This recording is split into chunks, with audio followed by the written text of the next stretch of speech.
एक गांव में रामू नाम का एक किसान अपनी पत्नी और 4 लड़कों के साथ रहता था। रामू खेतों में मेहनत करके अपने परिवार का पेट पालता था, लेकिन उसके चारों लड़के आलसी थे जो गांव में इधर उधर घूमते रहते थे। एक दिन रामू ने अपनी पत्नी से कहा कि अभी तो मैं खेतों में काम कर रहा हूँ, लेकिन मेरे बाद इन लड़कों का क्या होगा? इन्होंने तो कभी मेहनत ही नहीं की, ये तो कभी खेतों में भी नहीं गए। रामू के पत्नी ने कहा कि धीरे धीरे ये भी काम करने लग जाएंगे। समय बीतता गया और रामू के लड़के कोई काम नहीं करते थे। एक बार रामू बहुत बीमार पड़ गया था। वो काफी दिनों तक बीमार ही रहा।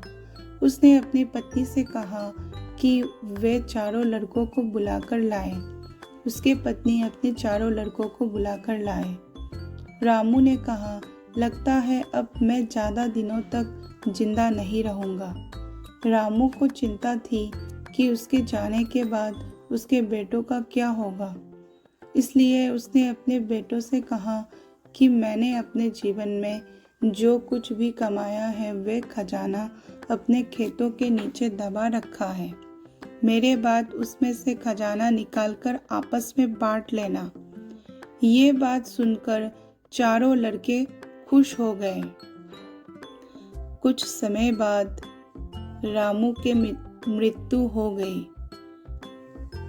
रामू की मृत्यु के कुछ दिनों बाद उसके लड़के खेत में दबा खजाना निकालने गए।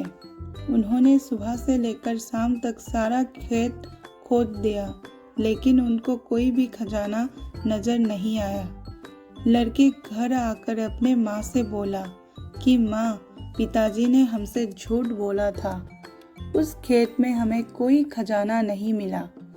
उसके माँ ने बोला, तुम्हारे पिताजी ने जीवन में यही घर और खेत ही कमाया है, लेकिन अब तुमने खेत ही खोद दिया है तो उसमें बीज भी बो दो।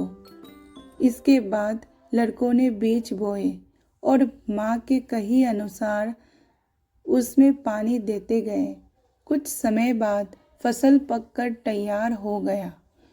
इसको बेचकर लड़कों को अच्छा मुनाफा हुआ, जिसे लेकर वे अपने माँ के पास पहुँचे। माँ ने कहा, तुम्हारे मेहनत ही असली खजाना है। यही तुम्हारे पिताजी तुम्हें समझाना चाहते थे।